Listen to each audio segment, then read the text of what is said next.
ദൈവത്തിൻ്റെ അതിപരിശുദ്ധമായ നാമം വാഴ്ത്തപ്പെടുമാറാകട്ടെ.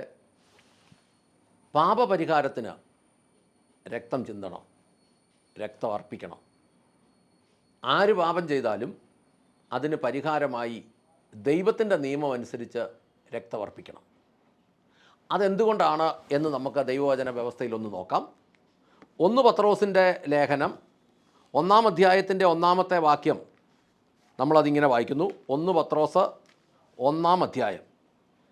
യേശുക്രിസ്തുവിൻ്റെ അപ്പസ്തോലനായ പത്രോസ്, പിതാവായ ദൈവത്തിൻ്റെ മുന്നറിവിനാൽ ആത്മാവിൻ്റെ വിശുദ്ധീകരണം പ്രാപിച്ച് യേശുക്രിസ്തുവിനോട് അനുസരണം കാണിപ്പാനും അവിടുത്തെ രക്തത്താൽ തളിക്കപ്പെടുവാനുമായി തിരഞ്ഞെടുക്കപ്പെട്ടവരും.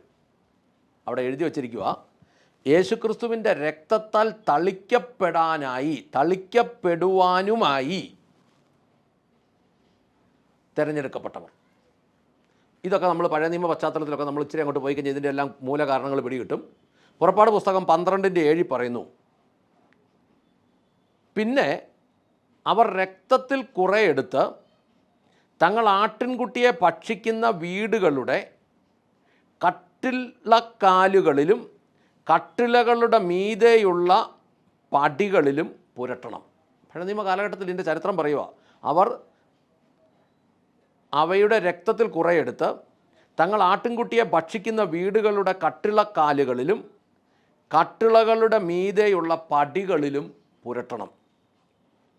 അതിൻ്റെ 12-ാമത്തെ വാക്യവും 13-ാമത്തെ വാക്യവും പറയുന്നു, ആ രാത്രിയിൽ ഈ കുഞ്ഞാടിൻ്റെ അല്ലെങ്കിൽ ഈ ആട്ടിൻകുട്ടിയുടെ രക്തം കട്ടിളക്കാലുകളിൽ പുരട്ടുന്ന ആ രാത്രിയിൽ ഞാൻ ഈജിപ്തിലൂടെ കടന്നു പോകുകയും മനുഷ്യരുടെയും മൃഗങ്ങളുടെയും എല്ലാ കടിഞ്ഞൂലുകളെയും സംഹരിക്കുകയും ചെയ്യും. ഈജിപ്തിലെ സകല ദേവന്മാരുടെയും മേൽ ഞാൻ ന്യായവിധി വരുത്തും. ഞാൻ യഹോവയാകുന്നു. നിങ്ങൾ വസിക്കുന്ന ഭവനങ്ങളിൽ രക്തം നിങ്ങൾക്ക് അടയാളമായിരിക്കും. രക്തം കാണുമ്പോൾ ഞാൻ നിങ്ങളെ വിട്ട് കടന്നു പോകും. ഞാൻ ഈജിപ്തിനെ ബാധിക്കുന്ന ബാധ നിങ്ങൾക്ക് നാശ കാരണം ആയിരിക്കില്ല. ഇത് പുറപ്പാട് പുസ്തകത്തിൽ ഇവർ ഈ ഇസ്രായേൽ ജനം, യഹൂദ ജനം, ജൂതന്മാർ അവർ ഈജിപ്തിൻ്റെ അടിമത്തത്തിലായിരുന്നപ്പോൾ കർത്താവ് അവരോട് പറഞ്ഞൊരു കാര്യമാണ്, നിങ്ങൾ ഒരു ആടിനെ കൊന്ന് അതിൻ്റെ രക്തമെടുത്ത് നിങ്ങൾ ആ ആടിനെ പാചകം ചെയ്ത് ഭക്ഷിക്കുന്ന വീടിൻ്റെ കട്ടിളക്കാലുകളിലും കട്ടിളകളുടെ മേലെയുള്ള പടികളിലും പുരട്ടണം. ആ രാത്രിയിൽ ഞാൻ ഈജിപ്തിലൂടെ കടന്നു പോവുകയും മനുഷ്യരുടെയും മൃഗങ്ങളുടെയും എല്ലാ കടിഞ്ഞൂലുകളെയും സംഹരിക്കുകയും ചെയ്യും. ഈജിപ്തിലെ സകല ദേവന്മാരുടെയും മേൽ ഞാൻ ന്യായവിധി വരുത്തും. ഞാൻ യഹോവയാകുന്നു. നിങ്ങൾ വസിക്കുന്ന ഭവനങ്ങളിൽ രക്തം നിങ്ങൾക്ക് അടയാളമായിരിക്കും. ആ രക്തം കാണുമ്പോൾ ഞാൻ നിങ്ങളെ വിട്ട് കടന്നു പോകും. ഞാൻ ഈജിപ്തിനെ ബാധിക്കുന്ന ബാധ നിങ്ങൾക്ക് നാശകാരണമായിരിക്കില്ല. ഒരടയാളമാണ് പറയുന്നത്. ഇതിൻ്റെ ഇച്ചിരി മുന്നോട്ട് നമ്മൾ പഠിച്ചാൽ ലേവ്യ പുസ്തകം 17-ാം അധ്യായത്തിൻ്റെ 11-ാമത്തെ വാക്യത്തിൽ പറയുന്നു, കാരണം മാംസത്തിൻ്റെ ജീവൻ രക്തത്തിലാണ്, ഈ യാഗപീഠത്തിൽ നിങ്ങൾക്ക് വേണ്ടി പാപപരിഹാരം വരുത്തുവാൻ അത് നിങ്ങൾക്ക് നൽകിയിരിക്കുന്നു. രക്തമാണ് ഒരാളുടെ ജീവന് വേണ്ടി പാപപരിഹാരം വരുത്തുന്നത്. മാംസത്തിൻ്റെ ജീവൻ രക്തത്തിലാണ്. യാഗപീഠത്തിൽ നിങ്ങൾക്ക് വേണ്ടി പാപപരിഹാരം വരുത്തുവാൻ അത് നിങ്ങൾക്ക് നൽകിയിരിക്കുന്നു. രക്തമാണ് ഒരാളുടെ ജീവന് വേണ്ടി പാപപരിഹാരം വരുത്തുന്നത് എന്ന് ലേവ്യ പുസ്തകം എഴുതിയിരിക്കുന്നു. ഈ ദൈവവചനം നമ്മൾ ശ്രദ്ധിക്കുമ്പോൾ ഉടനീളം തന്നെയും മനുഷ്യനെ പാപത്തിൽ നിന്ന് വീണ്ടെടുക്കാൻ വേണ്ടിയാണ് ഈ യേശുക്രിസ്തു ഭൂമി വന്നിരിക്കുന്നത്. ദൈവത്തിൻ്റെ പദ്ധതി തന്നെ അങ്ങനെയാണ്. അല്ലാതെ ഒരുത്തനെ കോടീശ്വരനാക്കാനോ സൈക്കിളെ വരുന്നവനെ കാറെ വിടാനോ, കവിഞ്ഞൊഴുകുന്ന അനുഗ്രഹം ആത്മീയമുണ്ട്, ഭൗതികം അതോടൊപ്പം പുറകിൽ നിന്ന് ലഭിക്കുന്നതുണ്ട്, അത് മുന്നേ പ്രസംഗിക്കാനോ, മാരുതിക്കാറുള്ളവന് BMW കൊടുക്കാനോ, ഇച്ചിരൂടെ വലിയ ഹുണ്ടായിയുടെ കാറുള്ളവന് വോൾവോയുടെ കാറ് കൊടുക്കാനോ ഒന്നുമല്ല യേശുക്രിസ്തു ഭൂമി വന്നത്. സൈക്കിളും കൊണ്ട് ആ കാറും കൊണ്ട് പോകുന്നു പറയാനും മാത്രം ഒന്നുമല്ല യേശുക്രിസ്തു ഭൂമി വന്നത്. മനുഷ്യനെ പാപത്തിൽ നിന്ന് വീണ്ടെടുക്കാനാണ് യേശുക്രിസ്തു ഭൂമി വന്നത്. അതിനുവേണ്ടി ചൊരിയുന്നത് പാപമുണ്ടെങ്കിൽ ജീവൻ നഷ്ടപ്പെടും. അതാണ് ഉൽപ്പത്തി പുസ്തകത്തിൽ പറഞ്ഞത്, നന്മതിന്മകളെക്കുറിച്ചുള്ള അറിവിൻ്റെ വൃക്ഷത്തിൻ്റെ ഫലം നീ ഭക്ഷിക്കരുത്, ഭക്ഷിച്ച അന്ന് നീ മരിക്കും, ജീവൻ പോകുമെന്നാണ് പറഞ്ഞത്. അക്ഷരികമായ ജീവനല്ല, അവരത് കഴിഞ്ഞ് ജീവിച്ചിരുന്നു. ദൈവവുമായിട്ടുള്ള ബന്ധം, ആത്മമനുഷ്യൻ മരിച്ചു പോകും. ഇതിനെ വീണ്ടെടുക്കാൻ രക്തം ചിന്തണം. ആ രക്തം ചിന്താനുള്ള വഴികളാണ് പറഞ്ഞിരിക്കുന്നത്. പത്രോസ് പറഞ്ഞിരിക്കുന്നു, യേശുക്രിസ്തുവിൻ്റെ രക്തം തളിക്കപ്പെട്ടവർ. പുറപ്പാട് പുസ്തകത്തിൽ പറയുന്നു, ആടിനെ കൊന്ന് അതിൻ്റെ രക്തം കട്ടളക്കാലുകളിലും കട്ടളപ്പടിയിലും പുരട്ടണം. ആ പുസ്തകത്തിൽ തന്നെ പറയുന്നു, ആ രാത്രിയിൽ ഞാൻ അതിലൂടെ കടന്നു പോകും, കാടിഞ്ഞൂലുകളെ എല്ലാത്തിനെയും സംഹരിക്കും, പക്ഷേ ഈ രക്തമടയാളമുള്ളവരെ ഒക്കെ ഞാൻ സംരക്ഷിക്കും. പിന്നെ പറയുന്നു, ലേവ്യരിൽ പറയുന്നു, ജീവൻ ഇരിക്കുന്നത് രക്തത്തിലാണ്, അതുകൊണ്ട് പരിഹാരം ചെയ്യാൻ രക്തം അർപ്പിക്കണം. ഇതാണ് ഹെബ്രായ ലേഖനത്തിൽ വ്യക്തമായിട്ട് നമ്മൾ പിന്നെ മുന്നോട്ട് മനസ്സിലാക്കുന്നത്. ഹെബ്രായ ലേഖനം 9-ാം അധ്യായത്തിൽ അതിൻ്റെ 25-ാമത്തെ വാക്യത്തിൽ പറയുന്നു, മഹാപുരോഹിതൻ ആണ്ടുതോറും അന്യരക്തവുമായി അതിവിശുദ്ധ സ്ഥലത്തേക്ക് പ്രവേശിക്കുന്നത് പോലെ അവിടുന്ന് കൂടെ തന്നെത്താൻ അർപ്പിക്കേണ്ടതില്ല. അന്നത്തെ കാലത്ത് ഈ മഹാപുരോഹിതൻ ആടുകളുടെയോ കാളക്കൊറ്റന്മാരുടെയോ രക്തവുമായി ആണ്ടുതോറും അതിവിശിഷ്ട സ്ഥലത്തേക്ക് പ്രവേശിക്കുന്നത് പോലെ, എല്ലാ വർഷവും പ്രവേശിക്കുന്ന പോലെ യേശുക്രിസ്തു പ്രവേശിക്കേണ്ടതില്ല. അതിൻ്റെ 28-ാമത്തെ വാക്യം പറയുന്നു, ക്രിസ്തുവും അങ്ങനെ തന്നെ അനേകരുടെ പാപങ്ങളെ നീക്കപ്പെടുവാൻ ഒരിക്കൽ അർപ്പിക്കപ്പെട്ടു. ഇനി പാപം വഹിക്കാനല്ല, തനിക്കായി കാത്തു നിൽക്കുന്നവർക്ക് രക്ഷ നൽകുവാൻ അവിടുന്ന് രണ്ടാമതും വരും എന്ന് ദൈവത്തിൻ്റെ വചനം പറയുന്നു. അപ്പോൾ ഈ യേശുക്രിസ്തുവിൻ്റെ ബലിയിൽ യേശുക്രിസ്തു പാപപരിഹാരം വരുത്തിയിരിക്കുന്നു. 10:4 പറയുന്നു, 10-ാമത്തെ വാക്യം, എന്തുകൊണ്ടെന്നാൽ കാളകളുടെയും ആട്ടുകൊറ്റന്മാരുടെയും രക്തത്തിന് പാപങ്ങൾ നീക്കുവാൻ സാധ്യമല്ല. രക്തം വേണം, പക്ഷേ പൂർണ്ണമായിട്ടും നീക്കാൻ സാധ്യമല്ല. അതിൻ്റെ 8, 9, 10 നമ്മൾ വായിച്ചാൽ ഇങ്ങനെ വായിക്കുന്നു,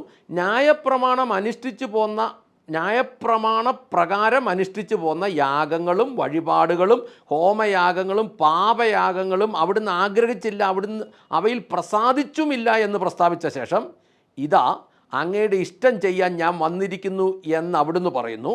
രണ്ടാമത്തതിനെ സ്ഥാപിക്കാൻ അവിടുന്ന് ഒന്നാമത്തതിനെ നീക്കിക്കളഞ്ഞു. ന്യായപ്രമാണം പറയുന്ന പരിഹാരമായ ബലികൾ നീക്കിക്കളഞ്ഞിട്ട് അവിടുന്ന് അവൻ്റെ ശരീരത്തിലുള്ള യാഗം അർപ്പിച്ചു. അതിൻ്റെ അടുത്ത വാക്യം പറയുന്നു, ഈ ഇഷ്ടത്താൽ യേശുക്രിസ്തു ഒരിക്കലായി നടത്തിയ ശരീരയാഗത്തിലൂടെ നാം വിശുദ്ധീകരിക്കപ്പെട്ടിരിക്കുന്നു. ഒരിക്കലായി നടത്തിയിരിക്കുന്ന ശരീരയാഗത്തിലൂടെ നാം വിശുദ്ധീകരിക്കപ്പെട്ടിരിക്കുന്നു. താഴോട്ട് വായിക്കുമ്പോൾ, പാപങ്ങൾ നീക്കിക്കളയാൻ കഴിവില്ലാത്ത അതേ യാഗങ്ങൾ വീണ്ടും വീണ്ടും അർപ്പിച്ചുകൊണ്ട് നിൽക്കുന്ന ഓരോ പുരോഹിതനും തൻ്റെ ശുശ്രൂഷ ദിനം പ്രതി നിർവഹിക്കുന്നു. എന്ന് പറഞ്ഞാൽ പാവങ്ങൾ അർപ്പിക്കാൻ ഇന്നും ഈ അർപ്പിക്കുന്ന പുരോഹിത ശുശ്രൂഷ കൊണ്ട് ഒരു കാര്യവും നടക്കുന്നില്ല. എന്നാൽ ഈ പുരോഹിതനോ പാപങ്ങൾക്ക് വേണ്ടി എന്നേക്കുമായി ഏകയാഗം അർപ്പിച്ചിട്ട് ദൈവത്തിൻ്റെ വലതുഭാഗത്ത് ഇരിക്കുന്നു. എന്നിട്ട് 14-ാമത്തെ വാക്യത്തിൽ പറയുന്നു, ഏകയാഗത്താൽ അവിടുന്ന് വിശുദ്ധീകരിക്കപ്പെടുന്നവരെ എന്നേക്കുമായി പൂർണ്ണമാക്കിയിരിക്കുന്നു.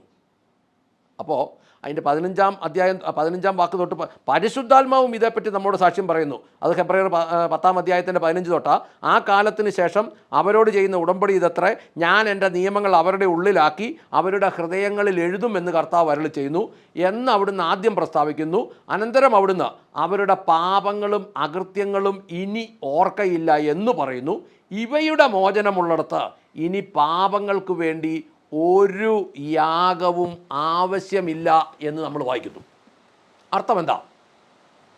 യാഗം ഇനി ആവശ്യമില്ല, യാഗമർപ്പിക്കാൻ പുരോഹിതനും വേണ്ട, ദൈവം ഇനി അതിപരിശുദ്ധ സ്ഥലത്ത് വസിക്കുന്നുമില്ല, കർട്ടൻ കീറിക്കളയുകയും ചെയ്തു, പുരോഹിതൻ്റെ ആവശ്യമേ ഇല്ല. രാജകീയ പുരോഹിത വർഗമായിട്ട് തന്നിൽ വിശ്വസിക്കുന്നവനെ ദൈവം ഏറ്റെടുത്തിരിക്കുന്നു. എങ്ങനെ വിശ്വസിക്കണം? അത് റോമാലേഖനം 10-ാം അധ്യായത്തിൻ്റെ 9-ഉം 10-ഉം വാക്യങ്ങൾ പറയുന്ന പ്രകാരമാണ്. യേശുവിനെ കർത്താവെന്ന് വായ കൊണ്ട് ഏറ്റുപറയണം, ദൈവം അവനെ മരിച്ചവരുടെ ഇടയിൽ നിന്ന് ഉയർപ്പിച്ചു എന്ന് ഹൃദയത്തിൽ വിശ്വസിക്കണം. വിശ്വസിക്കുകയും ചെയ്താൽ നീ രക്ഷിക്കപ്പെടും. അപ്പോൾ അത് ചെയ്യണം. അങ്ങനെ ഒരുവൻ ഹൃദയത്തിൽ വിശ്വസിച്ച് നീതീകരിക്കപ്പെടുകയും വായ കൊണ്ട് ഏറ്റുപറഞ്ഞ് രക്ഷ പ്രാപിക്കുകയും ചെയ്യും. ഈ ന്യായപ്രമാണം എന്ന നിയമപ്രകാരം പാപത്തിനുള്ള സകല ശിക്ഷയും യേശുക്രിസ്തു കാൽവരി യാഗത്തിൽ ചെയ്തു. അത് വിശ്വസിച്ച് ഏറ്റെടുക്കണം. രക്തം അന്നും ഇന്നും എന്നും വേണം. പക്ഷെ സജീവവും പൂർണ്ണവും ഏകവുമായി നിലനിൽക്കുന്ന യേശുക്രിസ്തുവിൻ്റെ രക്തം കാൽവരിയിൽ ചൊരിഞ്ഞതിന് ശേഷം ഇനി ഒരു ബലിയില്ല എന്ന് ദൈവവചനം പറയുന്നു. നമുക്ക് പ്രാർത്ഥിക്കാം. സ്വർഗസ്ഥനായ ഞങ്ങളുടെ നല്ല പിതാവേ, ഞങ്ങളുടെ കർത്താവായ യേശുക്രിസ്തുവേ, പരിശുദ്ധാത്മാവായ ഞങ്ങളുടെ നല്ല ദൈവമേ, കർത്താവേ, ശ്രോതാക്കളായ പ്രിയപ്പെട്ടവരെ, കർത്താവെ അങ്ങയുടെ സന്നിധിയിലേക്ക് തരുന്നു. ഇതിൻ്റെ ആഴങ്ങൾ അവരുടെ ഉള്ളത്തിൽ വെളിപ്പെടുത്തി കൊടുക്കണമേ. കർത്താവെ, അബദ്ധങ്ങളിൽ വീണു പോകാതെ ദൈവവചനത്തിൻ്റെ സത്യങ്ങൾ ഗ്രഹിച്ച് വചനവ്യവസ്ഥയിൽ ജീവിപ്പാൻ പ്രിയപ്പെട്ടവരെ ഓരോരുത്തരെയും അനുഗ്രഹിക്കണമേ. ഈ വചനം അവരുടെ കയ്യിലുള്ള പുസ്തകത്തിൽ നിന്ന് വ്യക്തതയോടെ അവരത് തിരിച്ചറിഞ്ഞ്, അവരുടെ ഉള്ളിൽ ആ സത്യം തിരിച്ചറിഞ്ഞ് യേശുക്രിസ്തുവിനെ കർത്താവും രക്ഷിതാവും നാഥനും നായകനുമായി സ്വീകരിപ്പാൻ, അവരുടെ ജീവിതങ്ങളുടെ ഉടമസ്ഥനായി ദൈവത്തെ ഏൽപ്പിക്കുവാൻ അവരെ അനുഗ്രഹിക്കണമേ എന്ന് പ്രാർത്ഥിക്കുന്നു. അങ്ങ് പ്രാർത്ഥന കേട്ട് അനുഗ്രഹിച്ച കൃപയ്ക്ക് നന്ദി. യേശുക്രിസ്തുവിൻ്റെ ധന്യമുള്ള നാമത്തിൽ തന്നെ. ആമേൻ, ആമേൻ, ആമേൻ.